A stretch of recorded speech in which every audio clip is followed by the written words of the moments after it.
பரிசுத்த ஆவியானவர் தாமே ஆராதனை ஆரம்பம் முதற்கொண்டு முடிவு பரியந்தம் அவருடைய மகிமையினாலே மூடி தேவன் இந்த ஆராதனையிலே வந்து வாசம் பண்ண வேண்டும். தேவன் எங்களோடு பேச வேண்டும். தேவன் கிரியை செய்ய வேண்டும். தேவன் மகிமைப்பட வேண்டும் என்று சொல்லி இந்த ஆராதனையை ஒப்பு கொடுத்து பரிசுத்த ஆவியானவருடைய மகிமை இந்த ஆராதனை முழுதும் வெளிப்பட வேண்டும் என்று ஒப்பு கொடுத்து ஆராதனை ஒப்பு கொடுத்து செபிக்கும்படி இடத்திலே வந்திருக்கிற ஊழியக்காரன் பிரகாஷ் அவர்களை அன்போடு கூட நான் அழைக்கிறேன். ஆராதனையை ஒப்பு கொடுத்து பரிசுத்த ஆவியானவர்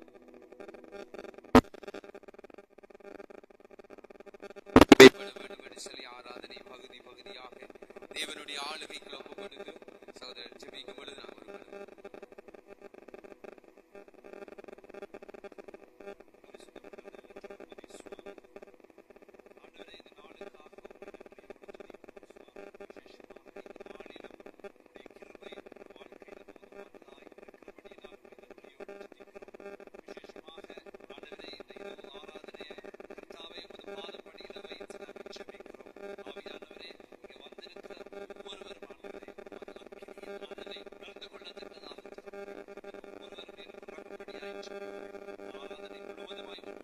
வார்த்தையை பகிர்ந்து கொள்ளும்படியாய் கெத்செமனே திருச்சபையின் நாகுலா பகுதியில் இருக்கிற மட்டக்களப்பு பகுதியில் ஊழியங்களை செய்கிறதான பாஸ்டர் டேவிட் இளங்கோ அவர்கள் இந்த நாளிலும் வந்திருக்கிறார்கள்.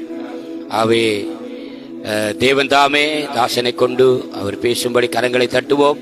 உற்சாகமாக நாங்கள் அவரை வரவேற்போம். அவருடைய வார்த்தைகளை கேட்க நாங்கள் தேவனுடைய ஆவியானவர் நடத்துவாராக.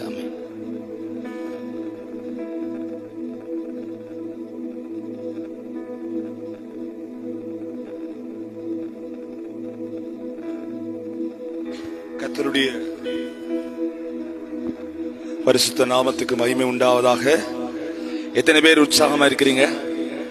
ஹல்லேலூயா. சோதனையான நேரம் இல்லையா? சோதனைக்காரன் நெருங்குற நேரம், நித்திரை என்ற சோதனைக்காரன் நெருங்குற நேரத்துல நம்ம ஆண்டுடைய வார்த்தையை கேட்க போகிறோம். ஆமென். ஹல்லேலூயா. ஜெபம் வல்லமை உள்ளது. எத்தனை பேர் ஆமென் சொல்றீங்க? நாங்கள் இப்படியாக அநேக ஆண்டுகளுக்கு முன்பதாக பசறை என்று சொல்ற இடத்துல ஒரு ராத்திரி ஜெபத்தை நாங்கள் நடத்தி கொண்டிருந்தோம். அப்படி இந்த ராத்திரி ஜெபம் நடத்தி கொண்டிருக்க நேரத்தில் ஒரு மனிதனை அந்த ராத்திரி ஜெபத்துக்கு சுமந்து கொண்டு வந்தார்கள்.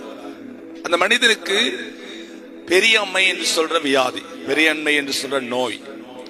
அநேக நாட்கள் அவருக்கு சுகமாக இல்லை. அநேக வைத்தியங்கள் செய்திருக்கிறார்கள், சுகம் கிடைக்கவில்லை. கடைசியாக எங்களுடைய ஜெபத்துக்கு வருகிற ஒரு மனிதன் சொல்லியிருக்கிறார், ஜெபத்துக்கு கொண்டு வாருங்கள், ஆண்டவர் சுகமாக்குவார். அந்த நேரத்தில் நைட் பிரேயர் 9 மணிக்கு தொடங்கினா காலைல 6 மணிக்கு தான் முடியும். ஹல்லேலூயா. ஆமென். 9 மணிக்கு தொடங்கினா எத்தனை மணிக்கு முடியும்? 6 மணிக்கு தான் முடியும். அப்படி இருக்கும்போது அந்த மனிதனை 4 பேர் சேர்ந்து தூக்கி கொண்டு வந்து அந்த ஜெபம் நடக்கிற வீட்டுக்குள்ளே போட்டார்கள். ஜெபம் முடிய போகிற நேரத்திலே அவருக்காக ஜெபித்தோம். ஜெபித்து கொஞ்ச நேரத்தை பார்க்கிற போது அவருடைய சரத்தில் இருக்கிற அந்த பற்கள் எல்லாம் கொட்டப்பட்டது. சரீர மாற்றம் அடைந்தது. வரும்போது சுமந்து கொண்டு வந்தார்கள். போகும்போது அவருடைய 2 பிள்ளைகளை அவர் சுமந்து கொண்டு நடந்து போனார். ஹல்லேலூயா. விசுவாசிக்கிறீங்களா? விசுவாசிச்சா இவ்வளவுதான் கை தட்டா? ஹல்லேலூயா. விசுவாசிக்கிற அளவுக்கு கை தட்டணும். ஆமென். தேவன் சர்வ வல்லமை உள்ளவராய் இருக்கிறார். எனவே ஆண்டவர் இந்த ராத்திரி நம்மோடு கூட பேச ஆயத்தம் உள்ளவராய் இருக்கிறார். ஒரு விஷயம் நாம் எல்லாரும் கண்களை மூடினவர்களாக ஆண்டவர் சொல்லுவோம், என்னோடு கூட பேசுங்க ஆண்டவரே, உங்க சத்தத்தை கேட்க நாங்க வந்திருக்கிறோம்.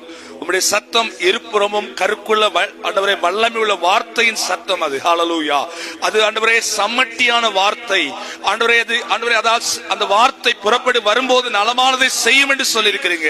உங்களுடைய வார்த்தைகள் மத்தியிலே பேசுவதாக, உங்களுடைய வார்த்தைகள் மத்தியிலே வல்லமையான காரியத்தை செய்வதாக என்று சொல்லி எல்லாரும் வலது கரத்தை உயர்த்தினாங்க. ஆண்டவருடைய சமூகத்திலே ஜெபம் பண்ணுவோமா? எல்லாரும் ஜெபம் பண்ணுங்க. கொஞ்சம் சத்தம் உயர்த்தி ஜெபம் பண்ணுங்க. ஹல்லேலூயா. ஆண்டவரே உம்முடைய சமூகத்திலே ஜெபிக்கிறோம். இயேசுவின் நாமத்தினாலே, இயேசுவின் நாமத்தினாலே, இயேசுவின் நாமத்தினாலே, இயேசுவின் நாமத்தினாலே ஓமை துதிக்கிறோம், துதிக்கிறோம், துதிக்கிறோம், துதிக்கிறோம். ஹல்லேலூயா. இயேசுவின் நாமத்தினாலே ஹalleluya. உம்மை துதிக்கிறோம் துதிக்கிறோம் துதிக்கிறோம் துதிக்கிறோம் ஆண்டவரே. உம்முடைய நாமத்தை நாங்க மகிமைப்படுத்துகிறோம்ப்பா. இந்த மாலை நேரத்தில் நம்முடைய மகிமை எங்க மத்தியிலே கடந்து வருவதாக ஜெபிக்கிறோம் ஆண்டவரே. ஹalleluya ஹalleluya.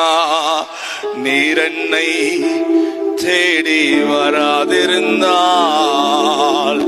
நான் என்றோ மரிச்சிருப்பேன். உம் கிருபை என்னில் வராதிருந்தால் நான் என்றோ அழிந்திருப்பேன். சொல்லுவோம் எல்லாரும். நீர் என்னை தேடி வராதிருந்தால் நான் என்றோ எல்லாரும் கிருபை என்னில் வராதிருந்தால் நான் என்றோ அழிந்திருப்பேன். என் தேவா என் ராஜா உம் கிருபை போதுமே. சொல்லுவோம் எல்லாரும். என் தேவா என் ராஜா உம் கிருபை போதுமே. நீர் என்னை தேடி வராதிருந்தால் நான் என்றோ மரிச்சிருப்பேன். உம் கிருபை என்னில் வராதிருந்தால் நான் என்றோ அழிந்திருப்பேன். கட்டு தடுமாறி நான் முன்னாடி நடந்தேனே, என்னை தொட்டு தூக்கிவிட நீ ஓடி வந்தேனே. கட்டு தடுமாறி ஆமென். முன்னாடி நடந்தேனே, என்னை தொட்டு தூக்கிவிட நீ ஓடி வந்தேனே. சொந்தோ சுகமோ தேவையில்லை, சொந்தம் பந்தம் எத்தனை பேர் சொல்ல முடியும்? சுகமோ தேவையில்லை, சொந்தம் பந்தம் நாடவில். என் தேவா என் ராஜா உம் கிருபை போதுமே. என் தேவா என் தேவா என் ராஜா உம் கிருபை போதுமே. நீர் என்னை தேடி வராதிருந்தால் நான் என்றோ மரிச்சிருப்பேன். உம் கிருபை என்னில் வராதிருந்தால் நான் என்றோ அழிந்திருப்பேன். பரிசுத்த ஆவியானவரே, எங்களோடு கூட பேசுங்கப்பா. இந்த நேரத்தை உடைய பரிசுத்த பிரசன்னத்துல எங்களை மூடிக்கொள்ளுங்க, எங்களை வழி நடத்துங்க. இயேசுவின் மூலம் ஜெபிக்கிறோம் நல்ல பிதாவே, ஆமென். அநேக நாட்களுக்கு பிறகு இந்த பலிபீடத்திலே ஆண்டவருடைய வார்த்தையை பேச ஆண்டவர் எனக்கு கிருபை பாராட்டினதற்காக ஆண்டவருக்கு நன்றி செலுத்துகிறேன்.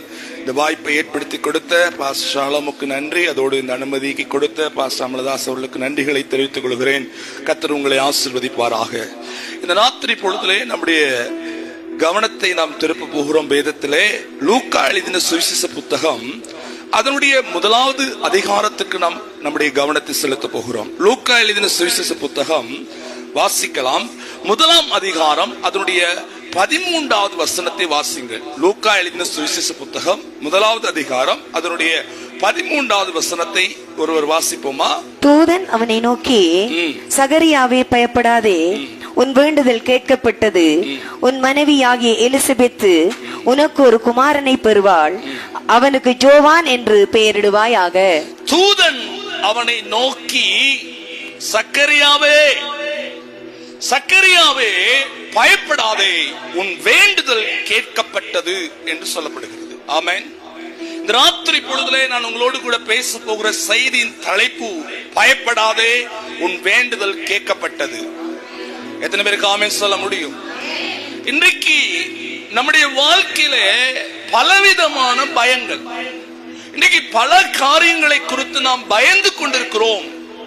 எதிர்காலத்தை குறித்த பயம், குடும்பத்தை குறித்த பயம், பிள்ளைகளை குறித்த பயம், வியாதியை குறித்த பயம், பலவிதமான பயங்கள் எங்களை நெருக்குகிறது.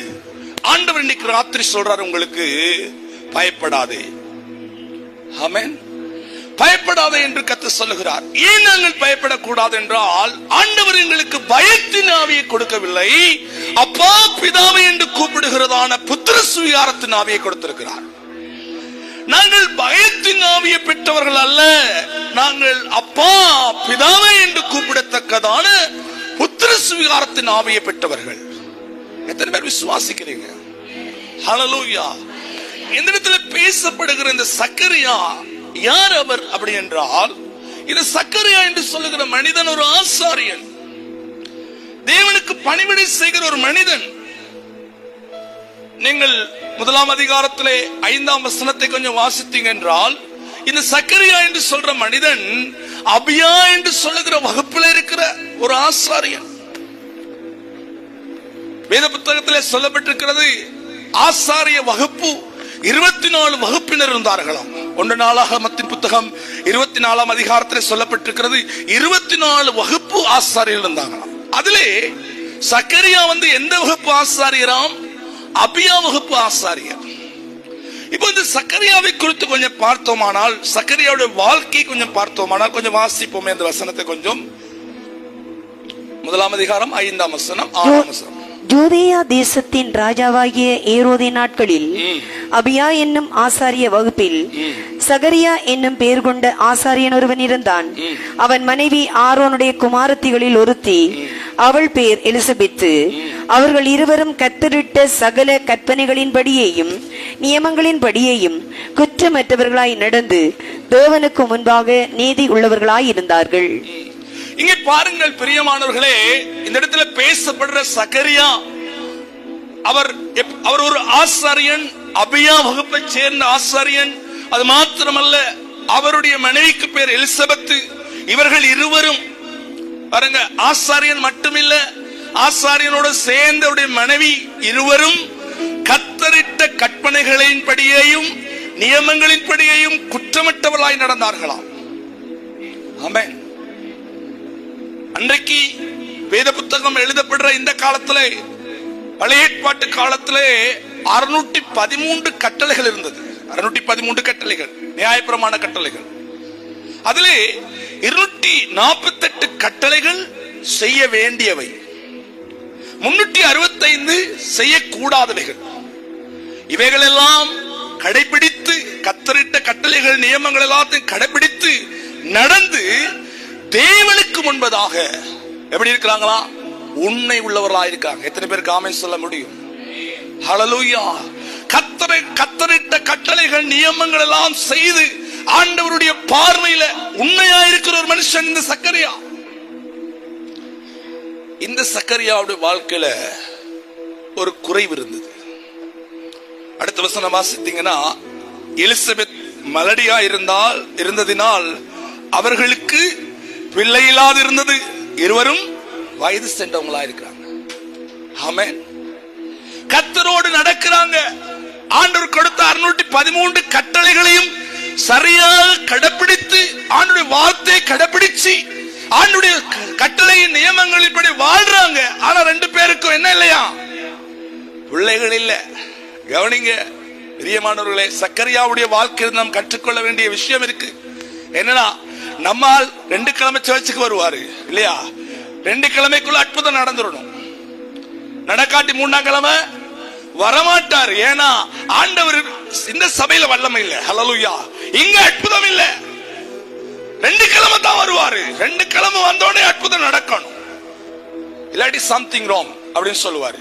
புரியுதா உங்களுக்கு? சக்கரியா வயது சென்றவர். இருவரும் கர்த்தருடைய கட்டளைகளை, எனக்கு அருமையான தேவ ஜனமே, இந்த கத்தரிட்ட கட்டளை என்று சொல்றது 613 கட்டளை என்பது சாதாரண விஷயம் இல்ல. 613 கட்டளையும் நிறைவேற்றினாதான் நீதிமான். எத்தனை பேருக்கு ஆமென் சொல்ல முடியும்? 613 கட்டளையில ஒரு கட்டளை தவறி அவன் மீறிட்டா மறுபடியும் முதல் கட்டளையிலிருந்து நிறைவேற்றிக்கிட்டே வரணும். அதுதான் நீதிமான். அப்படிப்பட்ட ஒரு நீதிமானாக இருந்த மனுஷன் சக்கரியா. ஆனா அவருக்கு குறை இருந்துச்சு. குறை இருந்தாலும் ஆசாரிய பணி அவர் விடல. சொல்லுங்க ஒரு ஆமென். என்னத்தை விடல? ஆசாரிய பணியை விடல. நம்மளுக்கு குறை வந்தா ஜெபத்தை விட்டுருவான். ஹல்லேலூயா. வேதத்தை வாசிக்க மாட்டான், நைட் ஜெபத்துக்கு வர மாட்டான், உபவாச ஜெபத்துக்கு வர மாட்டான். நம்மால் ஹல்லேலூயா ஆராதனைக்கு வரமாட்டோம். ஒரு குறைவு வந்த உடனே சாடைய மழை பெய்யுற மாதிரி இருக்கும், கதிரையெல்லாம் சும்மா வெறுமையாத்தான் இருக்கும். என்னன்னா மழை பெய்யுற மாதிரி இருக்குது. ஹலோ, இருக்கீங்களா? காது உள்ளவர்கள் எத்தனை பேருக்கு ஆமென் சொல்ல முடியும்? ஆமென். பிரியமான தேவ ஜனமே, கவனிங்கள். இந்த மனிதன் தன்னுடைய ஆசாரிய பணியை விடல. குறைவு இருந்துச்சு, கட்டளை கை கொண்ட. நான் ஜெபிக்கிறேனே, வேதத்தை வாசிக்கிறேனே, ஆண்டவரோடு நடக்கிறேனே, ஆண்டவருடைய எல்லா காரியங்களும் நான் செய்யறேனே. ஆனா அவருக்கு குறை இருந்துச்சு. அவர் அந்த குறைய பார்க்கல, கர்த்தரை பார்த்தாரு. குறைய அவர் பார்க்கல, கர்த்தரை தான் பார்த்தாரு. அவர் ஆசாரிய பணியை செஞ்சு கொண்டே இருக்கிறார். கீழே உள்ள வசனங்களை நீங்கள் வாசித்தீங்க என்றால் 8வது வசனம் சொல்லுது, அப்படி இருக்க அவன் தன் ஆசாரிய வகுப்பின் முறைமைப்படி தேவ சந்நிதியிலே ஆசாரிய ஊழியம் செய்து வருகிற காலத்தில், கவனிக்கிறீங்களா? அப்படி இருக்க, எப்படி இருக்க நான் சொன்னேன் பாருங்களா, குறைவு இருக்கும் போது அவர் என்ன செய்யறாரு? தேவ சன்னிதானத்துல தன்னுடைய ஆசாரிய பணியை செய்து கொண்டு வர்ற காலத்துல என்ன நடக்குதாம்? அடுத்த வசனம் சொல்லுது பாருங்க, ஆசாரிய ஊழிய முறைமையின்படி தேவாலயத்துக்குள் பிரவேசித்து தூபம் காட்டுற சீட்டை பெற்றார். சொல்லுங்க ஆமென். அன்றைக்கு இருந்த தேவாலயம் எப்படிப்பட்டது என்றால் 3 பிரிவாக பிரிக்கப்பட்டிருந்தது. ஒன்று வெளிப்பிரகாரம், உள்பிரகாரம், மகா பரிசுத்த ஸ்தலம்.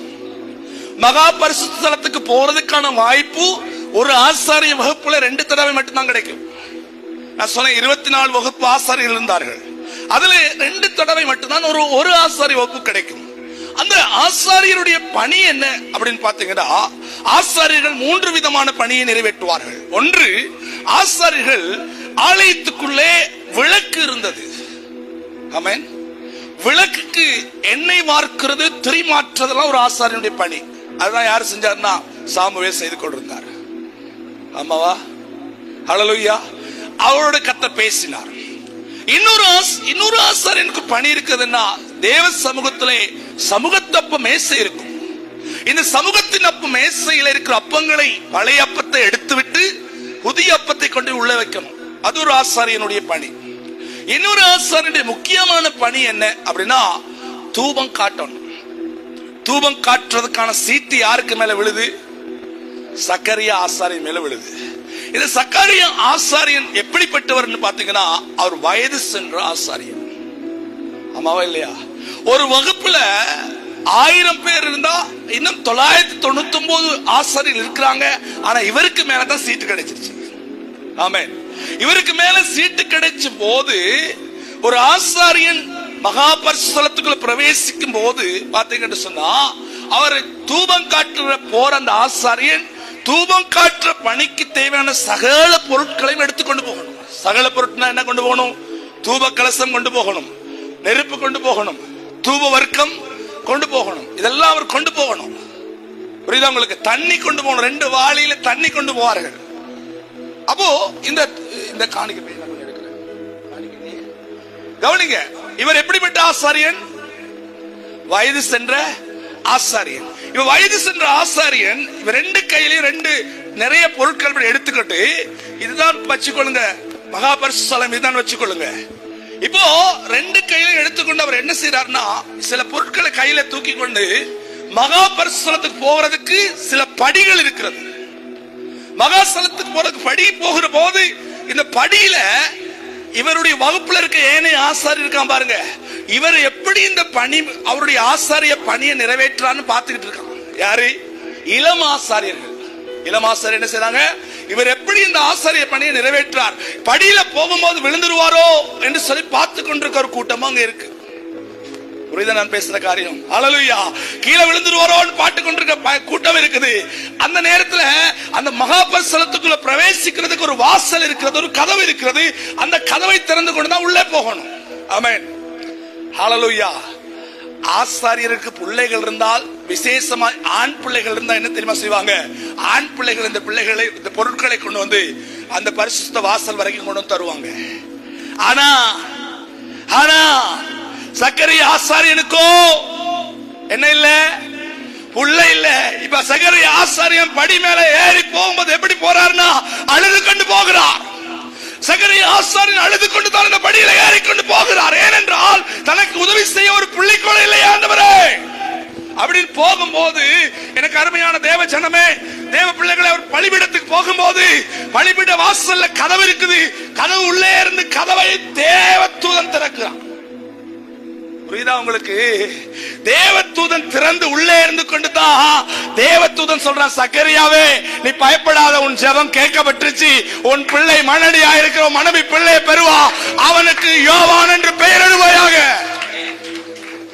புரியுதா உங்களுக்கு? ஆண்டவர் நம்ம எதிர்பாராத இடத்துல நமக்கு பதிலை கொடுக்க தேவன் வல்லமை உள்ளவராக இருக்கிறார். எத்தனை பேர் விசுவாசிக்கிறீங்க? பாருங்க, உள்ளே வரும்போது வாசலை திறந்து உள்ளே வரணும். அவரு உள்ளே தேவதூதன் கதவை திறக்கிறான். திறந்து உள்ள வரும்போது வேதம் சொல்லுது, சக்கரியா தேவதூதனை அங்கே கண்டு பயமடைந்தான் என்று வேதம். அப்படி இருக்கா பைபிள்ல? வாசிக்கிறீங்களா அந்த வசனத்தை கொஞ்சம்? அப்பொழுது கர்த்தருடைய தூதன் ஒருவன் தூவிடத்து வலது பக்கத்தில் நின்று அவனுக்கு தரிசனமானான். சகரியா அவனை கண்டு கலங்கி, சொல்லுங்க ஆமென், ஹல்லேலூயா. ஒரு சில நேரத்துல நமக்கு உதவி செய்ய மனிதன் இல்லாத போது தேவன் நமக்காக தம்முடைய தூதர்களை அனுப்புவார். விசுவாசிக்கிறீங்களா? தேவன் நமக்காய் தூதர்களை அனுப்புவார். தூதர்களை அனுப்பி தேவன் நமக்காக உதவி செய்வார். அந்த இடத்துல சக்கரியா கதவை திறந்துகிட்டு உள்ள போகும்போது கதவை திறக்கிற தூதன் சொல்றான், பயப்படாதே, உன் ஜெபம் கேட்கப்பட்டது. ஹல்லேலூயா. பயப்படாதே, உன் ஜெபம் கேட்கப்பட்டது. உன் ஜெபம் கேட்கப்பட்டது மட்டுமல்ல, உன் விண்ணப்பம் என்னவோ, என்ன விண்ணப்பம் இருக்கு? புள்ளை இல்லையே, ஆமென், புள்ளை இல்லையே, புள்ளையும் பெறுவான்னு சொல்லி பேரையும் சொல்லிட்டார். சொல்லுங்க ஆமென். நம்ம ஆண்டவர் கொஞ்சம் ஸ்ட்ரீமா வேலை செய்வார். எப்படி கொஞ்சம் வேகமா வேலை செய்வாருன்னா, பிள்ளையும் கொடுப்பாராம், பிள்ளைக்கு பேரும் கொடுத்துட்டார். சொல்லுங்க ஆமென். நாம எப்படி பேர் தேடுவோம்? சில பிள்ளை பிறந்த பிறகுதான் கோல் அடிப்பாங்க. என்னது பாஸ்டர், ஆண் பிள்ளை பிறந்து விட்டது, பிள்ளைக்கான பேரை தேருங்க. பெண் பிள்ளை பிறந்து விட்டது, பிள்ளைக்கான பேரை தெரிவு செய்யுங்க.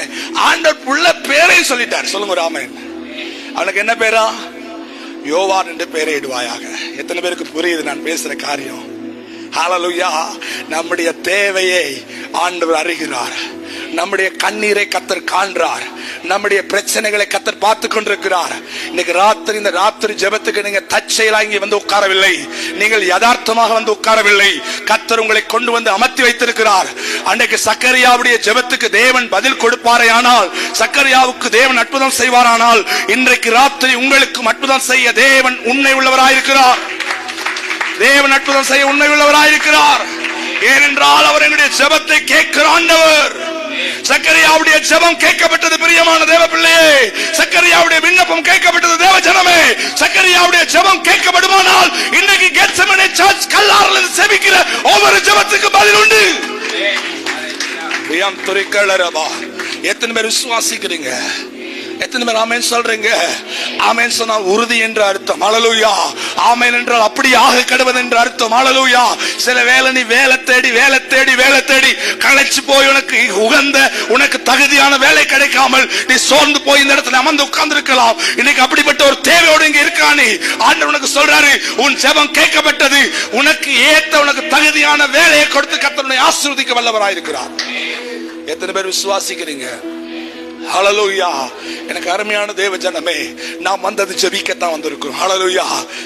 ஜெபிக்கிறவனை கர்த்தர் பார்த்து கொண்டிருக்கிறார். எசேக்கியேல் 34 அதிகாரத்தில் கர்த்தர் சொல்லுகிறார், தேசம் எங்கும் சுற்றி போய் தேசத்தினுடைய அழிவுக்காக, அக்கிரமத்துக்காக ஜெபிக்கிறவனுடைய நெற்றிகளிலே அடையாளம் இடு என்று வேதம் சொல்லுகிறது.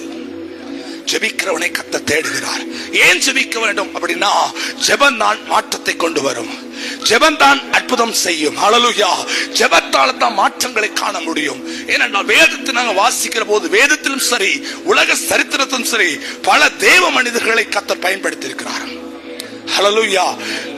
உலக சரித்திரத்தை நீங்கள் பார்த்தீங்க என்றால், வேல்ஸ் என்று சொல்ற ஒரு நகரத்திலே ஒரு மிகப்பெரிய எழுப்புதல் வந்தது.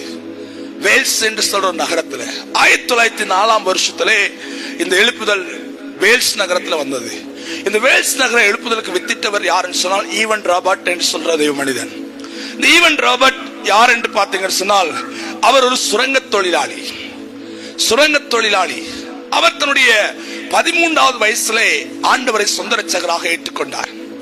இவர் ஆண்டவரை சொந்த இரட்சகராக ஏற்றுக்கொண்ட இவர் அதிகம் படித்தவர் அல்ல, அதிகம் படித்தவர் இல்ல, எங்களை மாதிரி மேடை பிரசங்கியாளரும் இல்ல. ஆமா, நாளும் எங்களுக்காவது ஒரு ஸ்டேஜ் கிடைக்குது, மாசத்துக்கு ஒரு ஸ்டேஜ் கிடைக்குது பிரசங்கம் பண்ண. அவர் அப்படியும் கிடையாது. அவர் படித்த ஒரே ஒரு புத்தகம் அப்படின்னா எது தெரியுமா? அவர் படித்த ஒரே ஒரு புத்தகம் கர்த்தருடைய வேதம். ஹல்லேலூயா. அப்படிப்பட்ட இந்த மனுஷனுக்கு அவருடைய இருதயத்தில் என்ன தெரியுமா? கர்த்தருக்காகவும் அவருடைய பரிசுத்த வார்த்தைக்காகவும் வாஞ்சியோடு காத்திருந்த மனுஷன். பாஸ்டாலும் சொன்னார், எழுப்புதல் எல்லாரையும் கொண்டு கர்த்தர் பயன்படுத்த மாட்டார். அது உண்மை. நிறைய பேர் நினைக்கிறாங்க எழுப்புதல் எல்லாரும் பயன்படுவாங்க. இல்ல இல்ல, யார் ஒருவன் காத்திருக்கிறானோ அவரை தான் கர்த்தர் பயன்படுத்துவார். ஹல்லேலூயா. பாருங்கள், இந்த ஈவன் ரோபர்ட் தன்னுடைய 13வது வயசுல அவர் ஒரு ஆலயத்துக்கு போய் அந்த ஆலயத்தில் பேசப்பட்ட செய்தி இவரை தொட்டது. ஆமென். தொட்டதனால் அவர் என்ன செய்கிறார்? தன்னுடைய வாலிப வயசுல அவர் தன்னை தேவனுக்கு ஒப்பு கொடுக்கிறார். ஒப்பு கொடுத்த அவர் அதிக நேரம் இருந்தது எங்கன்னா ஆலயத்துல. என்ன செஞ்சுக்கிறார்? ஆலயத்துல வேதத்தை வாசித்தார். அதிகமா வேதத்தை வாசிச்சு வேதத்தை குறிச்சு அநேகரோடு டிஸ்கஸ் பண்ணி கொண்டிருப்பார் ஈவன் ராபர்ட்ஸ்.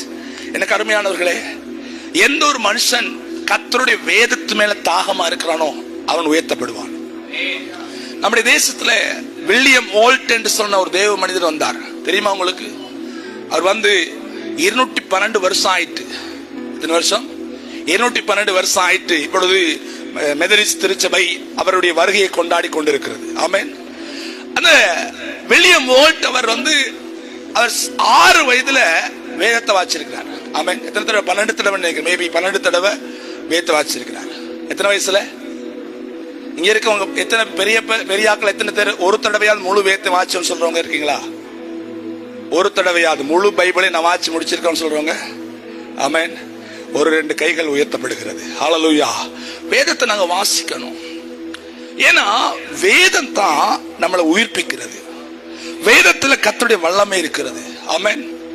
எனக்கு அருமையான தேவ ஜனமே, இந்த ஈவன் ராபர்ட் தொடர்ந்தும் ஆண்டவரை பின்பற்றி நடந்து வாழ்ந்தார். இவர் சுரங்க தொழிலாளி. அந்த தேசத்துடைய வேஸ் நகரத்துடைய நிலைமை நீங்க பாத்தீங்கன்னா, வேஸ் நகரம் வந்து குடிப்பழக்கத்துல, குடி வெறியில நிரம்பி இருந்த ஒரு தேசம். குடிப்பழக்கம், அது மாத்திரமல்ல சூதாட்டம், இந்த ரேஸ் சொல்லுவோம் இல்லையா, பந்தயம், கார், அந்த குதிரை பந்தயம் போன்ற பந்தயங்கள் எல்லாம் அதிகம் ஜனங்கள் எடிக்ட் ஆகி இருந்த காலம் அந்த காலம். அது மட்டுமல்ல, அந்த தேசத்துல மிகப்பெரிய ஒரு பாவம் என்ன தெரியுமா? தூசணம் பேசுறது. ஹலோ, என்ன பேசுறது? தூசணம் பேசுறது. அந்த சுரங்க தொழில பாத்தீங்கன்னா இப்பதான் மெஷின் எல்லாம் கண்டுபிடிச்சிருக்காங்க. அந்த காலத்துல மெஷின் இல்ல தானே.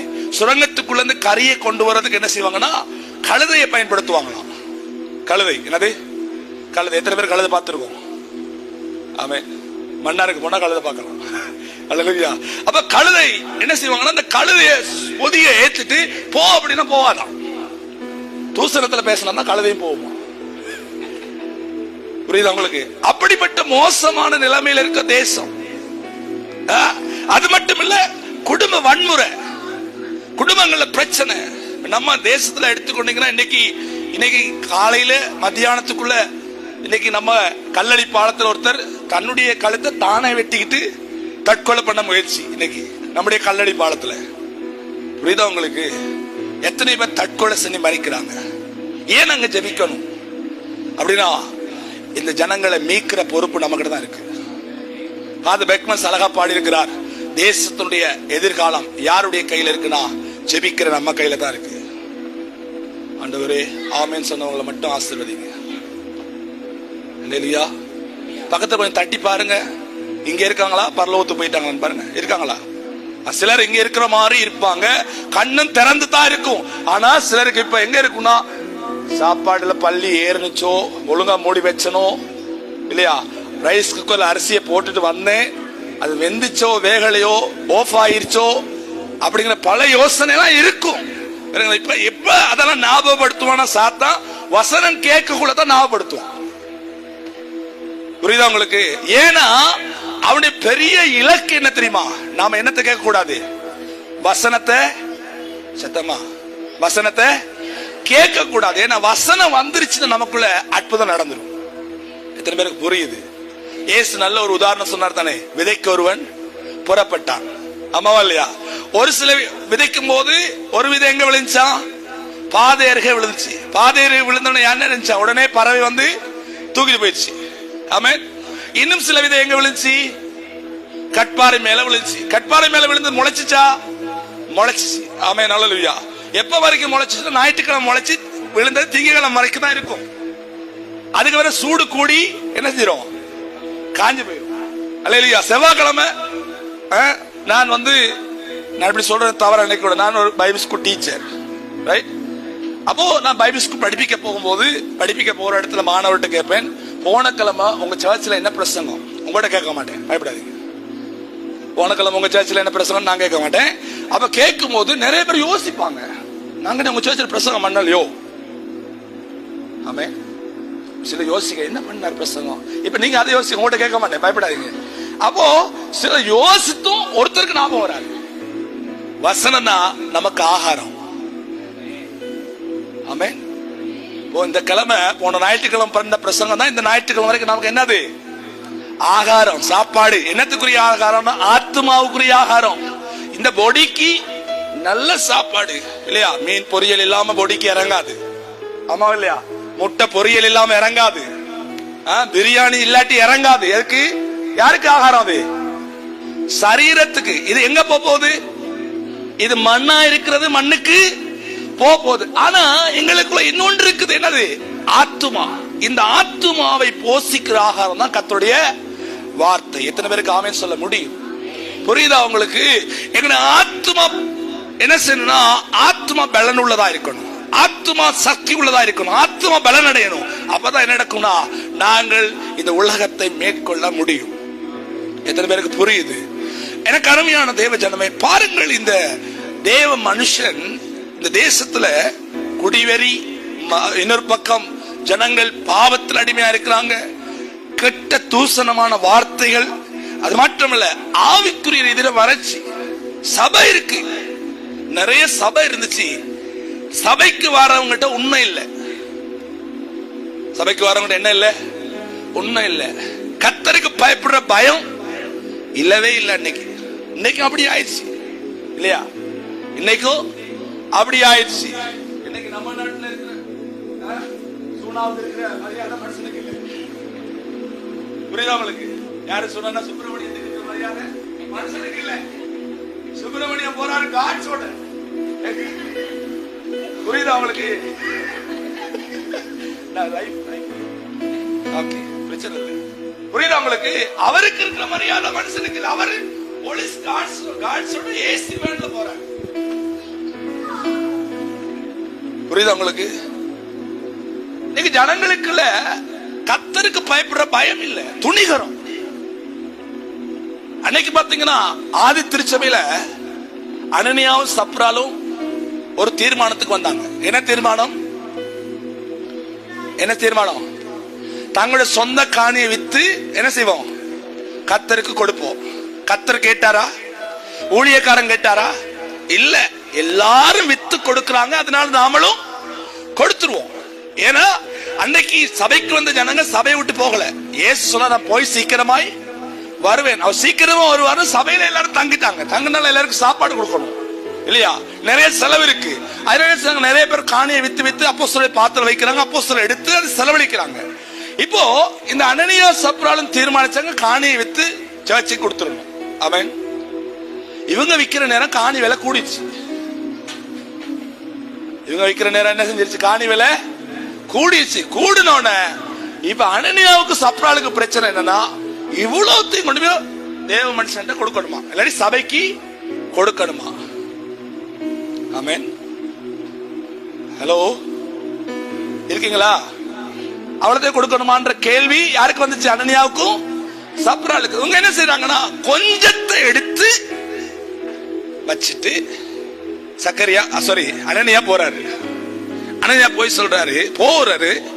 அங்க சபையில பாஸ்டர் இருக்கிறாரு. யார் பாஸ்டர்? பேதுரு தான் பாஸ்டர். ஹல்லேலூயா. பேதுரு கேட்கிறாரு அனனியா கிட்ட, இவ்வளவுக்காக இவ்வளவுக்காய் காணிய வித்தா. அண்ணன் ஏதாவது பதில் சொன்னாரா? தலையாட்டினாரோ தெரியல. புரியுதா உங்களுக்கு? கீழே விழுந்து மறிச்சிட்ட. போன மனுஷனை காணல. புரியுதா உங்களுக்கு? சர்ச்சுக்கு போயிட்டு வரேன்னு போன மனுஷனை காணல. இது சமைச்சு வச்சுட்டு பார்த்துட்டு இருந்திருக்கும் போனவரை காணலேன்னு.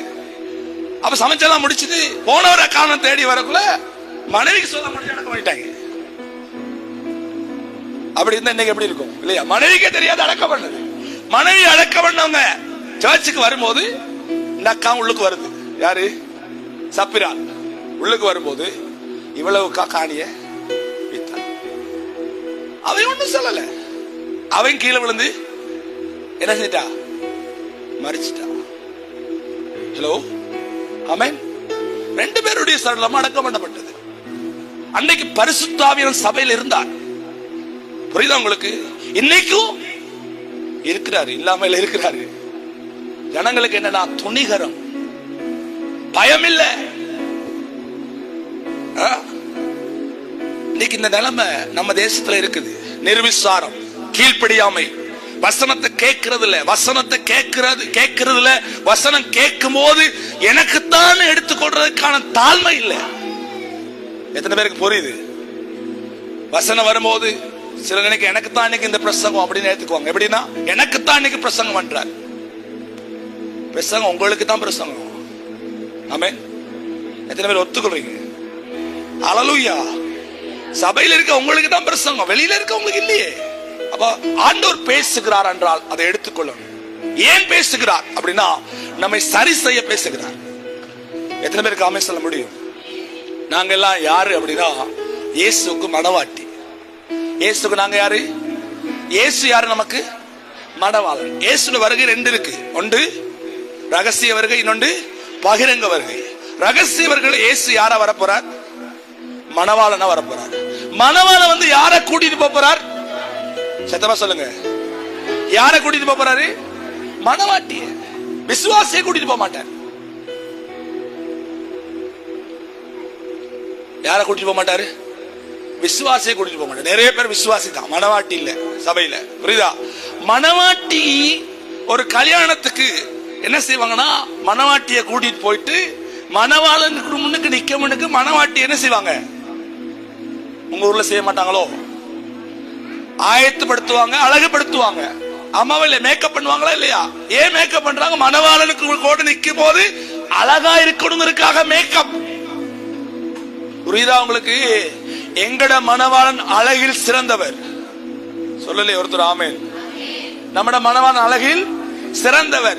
இந்த மணவாளனோடு மணவாட்டியாகிய நானும் நீங்களும் நிக்கணுங்கிறதுக்காக பரிசுத்த ஆவியானவராகிய மேக்கப் காரர் என்ன செய்றாருன்னா ஒவ்வொரு நாளும் இந்த வசனத்தை அனுப்பி குத்தி குத்தி குத்தி குத்தி குத்தி சரி பண்றாரு. எத்தனை பேருக்கு புரியுது? ஹalleluya. அவர் சிலரை குத்தி தான் சரி பண்ணுவார். ஹalleluya. இந்த ஐப்ரோ ஷேவ் பண்ணும்போது பெண்களுக்கு ஐயோ நோவாம எடுங்க சிஸ்டர்னால அது நோந்து தான் ஆகும். அது நொந்துதான் ஆகும். புரியுதா உங்களுக்கு? அதே மாதிரி வசனத்துல அவரை குத்தி எங்கள இல்லாததை நம்ம கிட்ட தேவையில்லாத வெளியே அனுப்புவார். எத்தனை பேருக்கு புரியுது? பிரசங்கத்துல உங்க வாழ்க்கையில இல்லாததெல்லாம் தேவை, அவருக்கு தேவையில்லாத எடுப்பார் வெளியே. எடுக்கும் போது கஷ்டமா தான் இருக்கும். கஷ்டமா தான் இருக்கும். எத்தனை பேருக்கு புரியுது? கஷ்டமா தான் இருக்கும். ஆனா அவர் என்ன செய்யறாரு? பரிசுத்த ஆவியானவர். யார் பிரசங்கம் பண்றா ஞாயிற்றுக்கிழமையில? பரிசுத்த ஆவியானவர் தான் பிரசங்கம் பண்றார். எத்தனை பேர் ஒத்துக்கிறீங்க? இந்த பழிபடுத்த நான் இப்ப பேசுற பிரசங்கம் என்னைக்கு பாஸ் சாலோம் எனக்கு கல்லாத்தில் நீங்க தான் பிரசங்கம்னு சொன்ன உடனே அவர் பாத்திர விழுந்திருந்தேன். அவர் கொடுத்த செய்தி உங்களுக்கு சொல்றேன், அவ்வளவுதான். எத்தனை பேர் வாழ்க்கையை தொடுதுன்னு எனக்கு தெரியாது. ஆனா ஒரு மனிதனுடைய வாழ்க்கையிலாவது இந்த செய்தி பிரயோஜனத்தை கொண்டு வரும். ஆமென். அன்னைக்கு வேர்ல்ட்ஸ் நகரத்துல நிலைமை இதுதான். இன்னைக்கு நம்முடைய தேசத்துடைய நிலைமை இதுதான். ஆவிக்குரிய வறட்சி, ஆவிக்குரிய ட்ரைனஸ். ஜெபம் இல்லை கிறிஸ்தவனுடைய வாழ்க்கையில, வேத வாசிப்பு இல்லை கிறிஸ்தவனுடைய வாழ்க்கையில, கர்த்தருக்கு பயப்படுற பயம் கிறிஸ்தவனுடைய இல்ல. only Sunday Christian we are only Sunday Christian மாறிட்டோம். ஆண்டவர் எங்களுடைய வாழ்க்கையில திருப்பத்தை கொண்டு வர விரும்புகிறார். ஹல்லேலூயா. 1904 வருஷத்துல இந்த ஈவன் ராபர்ட் என்று சொல்ற மனிதன் ஜெபிச்சு கொண்டிருக்கும் போது ஆண்டவர் ஒரு தரிசனத்தை கொடுக்கிறார். என்ன தரிசனம் அப்படின்னா, ஒரு எழுப்புதலை நான் தேசத்தில் தருவேன், ஒரு எழுப்புதலை தருவேன். இந்த எழுப்புதல முக்கியமான 2 காரியம் நடக்க போகுது. ஒன்று, 1,00,000 அவிசுவாசிகள் ஆண்டவரை ஏற்றுக்கொள்ள போகிறாங்க அப்படின்னு ஆண்டவர் சொல்றாரு. எவ்வளோ? எத்தனை பேர் ஆமென் சொல்றீங்க? நம்ம சர்ச்சுக்கு 1000 பேர் வந்து அப்படி சந்தோஷமே இல்லை போல. நம்ம சர்ச்சுக்கு 1000 பேர் வருவாங்களா? வரணும். எழுப்புதல கொண்டு வருவார். எழுப்புதல் 1000த்துக்கு அதிகமான மக்களை இதை தேடி வருவாங்க. அப்ப ஒரு நாள் முழுக்க சர்வீஸ் தான். காலையில இருந்து பின்னேற வரைக்கும் மாறி மாறி மாறி மாறி என்ன செய்வோம்? ஆராய்ச்சிக்கிட்டே. இங்க வர்ஷிப் டீம் எந்த நேரம் வாசிக்கிட்டே இருப்பாங்க. ஆமென். அப்படி நாள் வரப்போகிறது. எத்தனை பேர் விசுவாசிக்கிறீங்க? நீங்க சொல்லுவீங்க, சபையில இந்த ஆராதனைக்கு உங்களுக்கு இடம் இல்ல, நீங்க அடுத்த ஆராதனைக்கு வாங்க. ஹல்லேலூயா. நிறைய பேர் கியூல நிக்கிற காலம் வரப்போகுது. விசுவாசத்தினால் நீதிமான். நான் அப்படி ஜெபிக்கிறேன், நீங்களும் அப்படி ஜெபிக்கிறீங்க, கர்த்தர் செய்வார். ஆமென். பாருங்க, 1,00,000 பேர் ரட்சிக்கப்பட போறாங்கன்னு சொல்றாரு. அது மாத்திரம் ஒரு எழுப்புதலின் அக்கினி இறங்கி வந்து இங்கிலாந்து வெனிசுலாவு மட்டுமே இந்த வேர்ல்ட்ஸ் மட்டுமில்ல, இங்கிலாந்து, ஐரோப்பியா, ஆசிய நாடுகளை பற்றி பிடிக்க போகிறது என்று சொல்றார். இவர் இந்த செய்திய தரிசனத்தை என்ன செய்யறாரு? போய் எல்லாத்தையும் சொல்ல போறாரு. சொன்னா ஒருத்தரும் ஏத்துக்கல. ஏன்? இவர் யாரு? இவர் யாரு? சுரங்க தொழிலாளி. இவர் கரிக்கின்றால். விளங்குதா? ஒருவர் அவருடைய தரிசனத்தை ஏற்றுக்கொள்ள எல்லாரும் நிராகரிக்கிறாங்க. அப்படி இருக்கும்போது அவங்க பாஸ்டர் ஒரு நாள் சொல்றாரு, நீ என்னமோ சொல்லிக்கிட்டு இருக்க, அத வார புதன்கிழமை கூட்டத்தில் வந்து சொல்லு. எப்படி? வார புதன்கிழமை கூட்டத்தில் வந்து சொல்லு. அந்த கூட்டத்தில் 17 பேர் இருந்தாங்க. ஆமென். ஈவன் ராபர்ட் பிரசங்கம் பண்ணினார். பிரசங்கத்தின் முடிவில் கர்த்தர் தம்முடைய அக்கினியை ஊட்ட ஆரம்பித்தார். 17 பேர் நிரம்ப ஆரம்பிச்சாங்க. 17 பேருக்குள்ள கர்த்தருடைய வல்லமை இறங்கி வர ஆரம்பித்தது. ஆண்டவர் தொட ஆரம்பிச்சார். ஹல்லேலூயா. 5 மாசத்துல 35,000 பேர் ரட்சிக்கப்பட்டாங்க. ஹல்லேலூயா. 5 மாசத்துல எத்தனை பேர்? 35,000 பேர். அந்த வருஷத்துக்குள்ள என்ன செய்யப்பட்டது? அவருடைய தரிசனம் 1,00,000 பேர் ரட்சிக்கப்பட்டாங்க. எழுப்புதல்கள், உலக சரித்திர எழுப்புதல்ல வேல்ஸ் நகர் எழுப்புதல் பிரபலியமான எழுப்புதல். ஹல்லேலூயா. இந்த எழுப்புதல் நம்ம தேசத்துக்கு வரப்போகுது. விசுவாசிக்கிறீங்களா? எத்தனை பேர் விசுவாசிக்கிறீங்க? ஹல்லேலூயா. முத ஆண்டவர் தம்முடைய பின்மாறி காலத்து இல்லாட்ட தன்னுடைய ஆவியை ஊற்றின இடம் எதுனா எருசலேம். எருசலேம்ல மேல் வீட்டறையில தம்முடைய ஆவியை ஊற்றினார். எத்தனை பேருக்கு மேல ஊற்றினார்? 120 பேருக்கு மேல ஊற்றினார். ஆமாவா இல்லையா? 12 சீசர்களும் இருந்தாங்க. ஆமென். அந்த எழுப்புதல் தான் என்ன செய்யப்பட்டது அப்படின்னா, முழு உலகத்துக்கும் சுவிசேஷத்தை கொண்டு போக காரணமா இருந்துச்சு. அப்போஸ்தலர் 1:8 ஆண்டவர் என்ன சொல்றார்? பரிசுத்த ஆவி உங்களுக்கு வரும்போது நீங்க பலனடைந்து யூதேயாவிலும் சமாரியாவிலும் எருசலேமிலும் பூமியின் கடைசி பரிந்து எனக்கு சாட்சிகளாய். அந்த எழுப்புதலுக்கு பிறகு அப்போஸ்தலரை கொண்டு கர்த்தர் முழு உலகத்து சுவிசேஷத்தை அறிவித்தார். எத்தனை பேருக்கு ஆமென் சொல்ல முடியும்? இந்த எழுப்புதலோடு கூட தான் சபை பிறந்துச்சு. எந்த சபை? நம்முடைய சபை. ஆமென். எத்தனை பேர் ஆமென் சொல்றீங்க? சபை பிறந்தது கிறிஸ்துவின் 33ல. இதை மட்டும் சொல்லி முடிச்சிடுறேன். சபை பிறந்தது கிறிஸ்துவின் 33ல. இந்த சபைக்கு கிறிஸ்தவ சபைன்னு பேர் வந்துச்சு. எப்ப வந்துச்சு கிறிஸ்தவ சபைன்னு பேரு? அப்போஸ்தலர் 11:26ல அந்தியோக்கியாவுல சபைக்கு என்ன பேர்? கிறிஸ்தவ சபை. இப்ப இந்த கிறிஸ்தவ சபை 312ல, கிறிஸ்துவின் 312ல என்ன சபையா மாறுதுன்னா ரோமன் கத்தோலிக்க சபையா மாறுது. யாருடைய காலத்துலனா கான்ஸ்டன்டைன் ராஜாவுடைய காலத்துல கிறிஸ்தவ சபை என்ன சபையா மாறுது? ரோமன் கத்தோலிக்க சபையா மாறுது. ஆமென். ஹல்லேலூயா. இந்த ரோமன் கத்தோலிக்க சபையா மாறுற வரைக்கும் பரிசுத்த ஆவியுடைய கிரியை சபைக்குள்ளே இருந்துச்சு. ஆமென். எப்போ இந்த சபை ரோமன் கத்தோலிக்னா என்ன அர்த்தம் அப்படின்னா, கத்தோலிக்கம்னா என்ன? யாரு கத்தோலிக்க சபையில இருந்து வந்தீங்க சொல்லுங்க பாபா. கத்தோலிக்கம்னா என்ன அர்த்தம்? கத்தோலிக்கம்னா என்ன அர்த்தம் சொல்லுங்க பாபா. சொல்லுங்க. we are the Catholics அப்படின்னு பெருமை நமக்கு சொல்லுவாங்க. we are the Catholic people அப்படின்னு. கத்தோலிக்கம்னா என்ன அர்த்தம் சொல்லுங்க. நமக்கு பெரிய ப்ரௌட். நாங்க கத்தோலிக்கர்கள் அப்படின்னு சொல்லுவோம். என்ன கத்தோலிக்கம் என்ன அர்த்தம் தெரியா? Very good. கத்தோலிக்கம் என்றால் லத்தீன் பாஷை. கத்தோலிக்கம் என்றால் உலகளாவிய. நோட் பண்ணிக்கோங்க தேவனா. கத்தோலிக்கம் என்னது? உலகளாவிய. உலகளாவிய சபையாக மாறுது சபை. புரியுதா உங்களுக்கு? இந்த சபையில தேவன் எதெல்லாம் அருவருத்தாரோ எல்லாம் வந்துச்சு. முதல்ல வந்துச்சு என்னது? எழுப்பு ஞானஸ்தானம், திருவிருந்து கொடுக்க கூடாது, விளங்குதா? மரியலோஜி, மலையாள வணக்க முறை, இப்படியெல்லாம் நிறைய லிஸ்ட் இருக்கு. ஆண்டவர் கிருபை கொடுத்தால் ஒரு நாளைக்கு சர்ச் ஹிஸ்டரியே படிப்போம். ஆமென், ஹல்லேலூயா. அப்போ இதெல்லாம் நிறைய வந்துச்சு. வந்ததுக்கு பிறகு ஆண்டவர் 1512 கிறிஸ்துவின் 1512 ஒரு மனிதனை எழுப்பினார். அவருக்கு பேர் மார்ட்டின் லூத்தர். ஆமென், ஹல்லேலூயா. மார்ட்டின் லூத்தர் மூலம் ஒரு புரட்சி வந்துச்சு. என்ன புரட்சினா, மார்ட்டின் லூத்தர் ஒரு பேராசிரியர், செமினரியில படிப்பிக்கிறவர். படிப்பிக்கிறதுக்காக வேதத்தை வாசிக்க வேண்டிய தேவை மார்ட்டின் லூத்தருக்கு வந்துச்சு. வந்ததுனால என்ன நடந்துச்சு பாத்தீங்கன்னா, 1512 வருஷத்துல வேதத்தை வாசிக்கிறார். ரோமன் கத்தோலிக் சபையை பார்க்கிறார். வேதத்துல இல்லாத நிறைய இருக்கு எழுதி. அவர் என்ன செய்யறார்? எல்லாத்தையும் கண்டுபிடிச்சு குட்டன்பேக் சொல்ற சபையில என்ன செய்யறாருன்னா, இவர் எல்லாத்தையும் எழுதி 95 தீசிஸ் என்று சொல்ற 95 தவறுகளை எழுதி கதவுல ஒட்டிட்டார். எல்லாரும் பார்த்து பார்த்து பார்க்கறதுனால புரட்சி வந்துச்சு. ஆமென். புரட்சியின் விளைவாக 1517 வருஷத்துல அக்டோபர் மாதம் 31 என்ன நடந்துச்சுன்னா, இந்த ரோமன் கத்தோலிக் சபை மறுபடியும் பிரிஞ்சு புரட்டஸ்தாந்து சபையாக மாறுது. ஆமென். கேக்குறீங்களா? பின்னுக்கு விளங்குதா? ரோமன் கத்தோலிக் சபை என்ன சபையா மாறுது? புரட்டஸ்தாந்து சபை, ரிஃபார்ம் சர்ச்சாக 1517 அக்டோபர் மாதம் 31 மாறுது.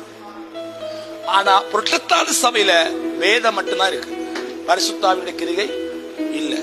இப்படி போய்கொண்டிருக்கிற போது 1901 கான்சஸ் என்று சொல்ற மாகாணத்துல, அமெரிக்காவுல டெக்சாஸ் என்று அந்த கான்சஸ் என்று சொல்ற நகரத்துல பெத்தேல் என்ற வேதாம கல்லூரியில என்ன நடக்குது பாத்தீங்கன்னா, அப்போஸ்தலர் 2ஆம் அதிகாரத்தை சார்ல்ஸ் ஃபோக்ஸ் என்று சொல்ற வேத ஆசிரியர் கற்றுக் கொடுக்கிறார். கற்றுக் கொடுக்கும் போது அங்கே இருக்க வாலிய பிள்ளைகளுக்கு ஒரு தாகம். என்ன தாகம்னா, நாங்க பரிசுத்தாவியானவரை பெறணும். நாங்க என்ன செய்யணும்? பரிசுத்தாவியானவரை பெந்தகோஸ்து நாள் வந்த மாதிரி எங்களுக்கு பரிசுத்தாவியானவர் வேண்டும் சொல்லி வரணும்னு சொல்லி அவங்க ராத்திரி சாப்பாட்டோட அவங்க என்ன செய்யறாங்க? 1901 ஜனவரி மாதம் 1ஆம் தேதி இரவு ஜெபத்துல அவங்களுடைய செப்பல்ல போய் ஜெபிக்கிறாங்க. ஆண்டவரே எங்களுடைய பாவத்தை மன்னிங்க, எங்களுடைய அக்கிரமங்களை மன்னிங்க ஜெபிக்கிற போது எப்படி அப்போஸ்தலர் 2ஆம் அதிகாரத்தை பரிசுத்தாவின் இறங்கினாரோ அதே போல பரிசுத்தாவின் இறங்கினார். ஆமென். அது 2வது ஊட்டப்படுதல். அது எங்க ஊட்டப்பட்டுச்சு? அமெரிக்காவுல. அது அப்படியே பத்தி 1905 வரும்போது தான் அசுசியா நகர எழுப்புதல்.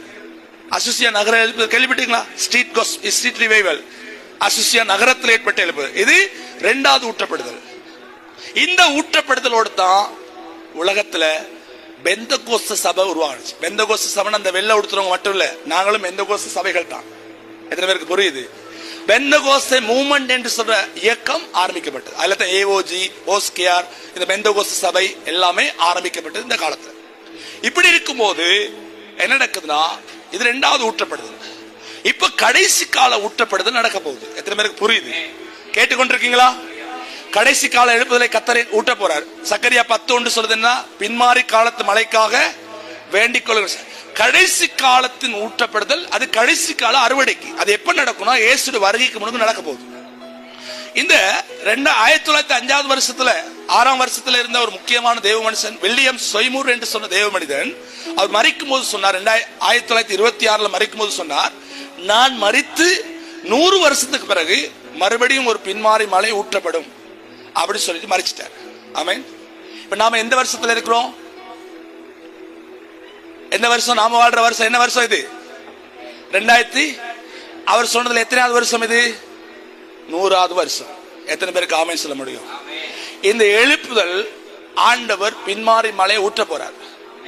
முதல்ல எருசலேம் ஊத்தினார், 2வது அமெரிக்கால ஊத்தினார், அடுத்து எங்க ஊத்த போறார்? நிறைய பேர் சொல்லிக்கிறாங்க இந்தியாவில் ஊத்த போறாரா. ஹலோ, இந்தியாவில் ஊத்த மாட்டாரு. கர்த்தர் நம்முடைய தேசத்திலே, அது விசேஷமாக கிழக்கு மாகாணத்தில் ஊற்ற போகிறார். எத்தனை பேருக்கு ஆமென் சொல்ல புரியும்? எங்க ஊட்ட போறார்? கிழக்கு மாகாணத்தில் தான் முதல் ஊட்டப்படும். கிழக்கிலிருந்து தான் சூரியன் உதிக்கும். ஹல்லேலூயா. கிழக்கிலிருந்து எழுப்புதல் எழும்பி வடக்கு போய், வடக்கிலிருந்து இலங்கை தேசம் முழுவதும் போய், இலங்கையிலிருந்து தான் ஐரோப்பியாவுக்கு, ஆப்பிரிக்க நாடுகளுக்கு எல்லாம் எழுப்புதல் போக போகுது. விசுவாசிக்கிறீங்களா? அப்ப நாம எங்க இருக்கிறோம்? நாம எந்த மாகாணத்தில் இருக்கிறோம்? கிழக்கு. அதுலயும் சந்தேகம், நம்ம எந்த மாகாணத்தில் இருக்கோமோ? ஹலோ, புரியுதா உங்களுக்கு? கர்த்தர் நம்மை கொண்டு தான் ஒரு எழுப்புதலை கொண்டு வர போகிறார். ஹல்லேலூயா. பாஸ்போர்ட் எடுத்து வெளிநாட்டுக்கு அப்ளை பண்ணி ஃபெயிலியரா இருந்தா பரவாயில்ல. ஆண்டவர் பின்மாறி காலத்துல எழுப்புதலை உலக நாடு கொண்டு போவ உங்களை ஆண்டவர் கொண்டு போவார். விசுவாசிக்கிறீங்களா? என்னத்துக்கு கொண்டு போறாரு? எழுப்புதலை, சுவிசேஷத்தை அறிவிக்க கொண்டு போறாரு. விசுவாசிக்கிறீங்களா? ஹல்லேலூயா. அன்றைக்கு வேல்ஸ்ல ஒரு எழுப்புதல் வருமானா, அன்றைக்கு ஒரு ஈவன் ராபர்ட்ஸ் ஜெபத்தை கேட்டு கர்த்தர் ஒரு எழுப்புதலை கொண்டு வரானா, இன்றைக்கு நம்ம ஜெபத்தை கேட்டு கிழக்கு மாகாணத்தில் கர்த்தர் நம்முடைய ஆவியை ஊற்றுவார். இலங்கையில் நம்முடைய ஆவியை ஊற்றுவார். இங்க இருக்கிற நம்ம ஒவ்வொருவரையும் கர்த்தர் பயன்படுத்துவார். அன்னைக்கு அவர் மேடை பிரசங்கியாளர் அல்ல, அவருக்கு பிரசங்க பயிற்சி இல்ல. ஆனாலும் கர்த்தருடைய சத்தத்தை கேட்டார். ஈவன் ராபர்ட், அதே போல வில்லியம் சைமூர் போன்றவர்கள், அவர்களை பயன்படுத்தும் ஆண்டவர் இன்றைக்கு நமத்திலே உலாவிக் கொண்டிருக்கிறார். அவர்களை பயன்படுத்தின தேவன் நமத்திலே இருக்கிறார். உங்களையும் எடுத்து பயன்படுத்துவார். நீங்க வீதியில் நின்று பிரசங்கம் பண்ணுவது ஆயிரக்கணக்கான மக்கள் அதை கேட்க போகிறாங்க. ஆயிரக்கணக்கான மக்கள் ஆண்டவருடைய சத்தத்தை கேட்டு மனம் திரும்பி ஆண்டவரை தேடி வர போறாங்க. ஆமென். இப்ப அற்புதத்துக்காக நம்ம அற்புதம் பெற நேரம் இல்ல, நாம இன்னொருவருக்கு அற்புதம் பெற காலத்துக்கு வந்துட்டோம். ஹல்லேலூயா. ஒவ்வொரு நாளும் சபையில நமக்காக தான் ஜெபிக்கிறோம். இல்ல, இப்ப கர்த்தர் நம்மை இன்னொருவனுக்கு அற்புதமா மாத்த போறாரு. ஆமென். நாம ஜெபிக்கும் போது கண்கள் திறக்கப்படும். நாம ஜெபிக்கும் போது பிசாசுகள் ஓடும். ஹல்லேலூயா. நாம ஜெபிக்கும் போது குருடாக்கப்பட்ட மனக்கண்கள் திறக்கப்படும். கர்த்தர் பயன்படுத்த போகிறார். எத்தனை பேர் வாஞ்சிக்கிறீங்க? ஹல்லேலூயா. ஆண்டவர் பச்சைபாதம் பார்க்கிறார் ஆண்டவர் அல்ல. ஆண்டவர் படிப்பு, தராதரம், உயர்வு, தாழ்வு ஒண்ணுமே பார்க்க மாட்டாரு. அவர் இருதயத்தை மட்டும் தான் பார்க்கிறார். அன்னைக்கு ஈவன் ராபர்ட்ஸ் உடைய வாஞ்சையை கர்த்தர் பார்த்தார். அதனால தான் ஈவன் ராபர்ட்ஸ் கர்த்தர் பயன்படுத்தினார். இன்றைக்கு நாங்க ஒரு சின்ன டீம் கூடி இலங்கையில இருந்து எழுப்புதலை பத்த வைக்கணும் சொல்லி ஜெபிச்சு கொண்டிருக்கோம். ஹல்லேலூயா. சில நேரத்துல 2-3 பேர் தான் இருப்போம். பரவாயில்ல, பிரைஸ் தி லார்ட், ஜெபம் பண்ணுவோம். கர்த்தர் ஒரு அக்கினியை பத்த வச்சாருன்னா அது எரிய ஆரம்பிக்கும். ஹல்லேலூயா. அது எரிய ஆரம்பிச்சுச்சுன்னா தேசத்துல கர்த்தருடைய மகிமை இறங்கி வர ஆரம்பிச்சிடும். எத்தனை பேர் விசுவாசிக்கிறீங்க? அப்படியே கண்களை மூடுங்க. அப்படியே கண்களை மூடி ஒரு மனப்படுங்க. ஆண்டவர் உங்க மேல தம்முடைய ஆவியை ஊட்ட போகிறார். தேவன் தம்முடைய அக்கினியை ஊட்ட போகிறார். விசுவாசிக்கிறீங்களா? இந்த மாலை ராத்திரி பொழுதுலே கர்த்தருடைய மகிமை உங்க மேல வரப்போகுது. நீங்க அந்நிய பாஷை வரமுள்ளவங்களா இருந்தா கொஞ்ச நேரம் கண்களை மூடி கையை உயர்த்தி வாய்களை விரிவா திறந்து சத்தத்தை விட்டு ஆண்டு சமூகத்தில் கண்களை மூடி கைகளை உயர்த்தி அந்நிய பாஷையில பேசுங்க. ஆண்டுடைய மகிமை இறங்கி வரப்போகிறது. ஆண்டுடைய வல்லமை இறங்கி வரப்போகிறது. லம் தரக்கல ரப ஷக்கல ரபா. எல்லாரும் பேச ஆரம்பிக்கலாமா? எல்லாரும் வாய்களை திறந்து பேச ஆரம்பிங்க. கர்த்தருடைய மகிமை இறங்கி வரப்போகிறது.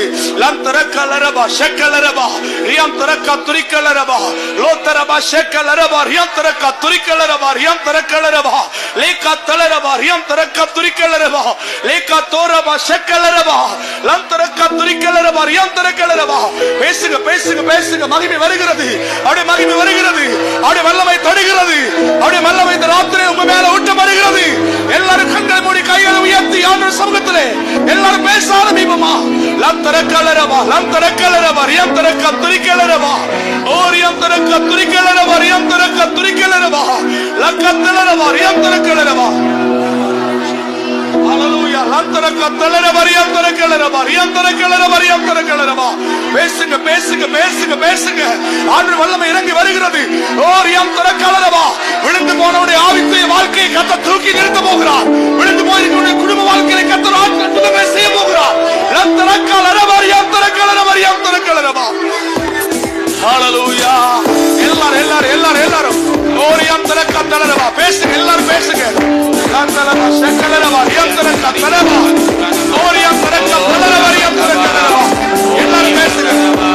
எல்லாரும் பின்மாரியின் அபிஷேகம் மாம்சமான யாவர் மேலும் அதிகமாய் பொழிந்திடும்.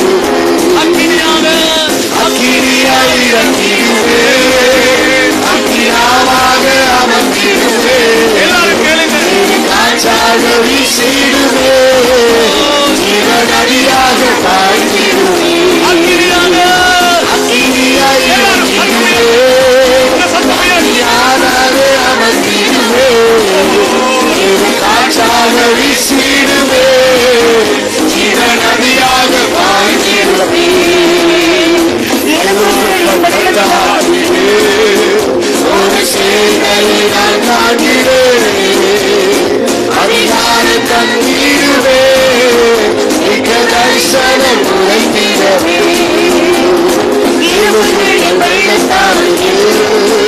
ஒரு சேனையை நான் அதிகாரம் தந்திடுவே மிக்க தரிசனம் உரைத்திடுவே அக்கினியாயிரக்கிடுவே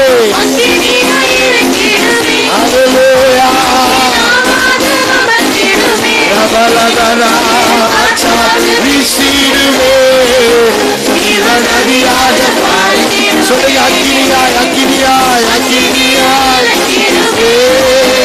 அக்கினாமாக அமர்ந்திடுவே காற்றாக வீசிடுவே இவன் அடியாக கர்மேல் மலையிலே ஒரு கையளவு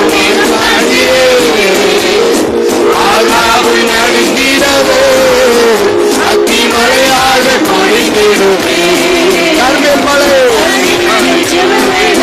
ஒரு கையளவு மேலும் ஆகாமல் நடுங்கிறது அத்தி மழையா நிம்மாரின் அபிஷேகம் மாம்சமான யாவர் மேலும் அதிகமாய் பொழிந்திடுவே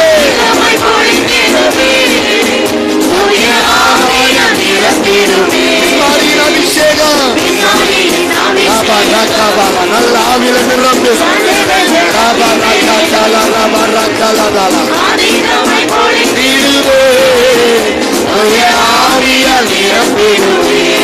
உச்சப்பட வேண்டும் உச்சப்பட வேண்டும் உன்னதத்தினாவி உயிர்ப்பிக்க வேண்டும் எங்கள் தேவா உன்னாரியாக அன்று போலி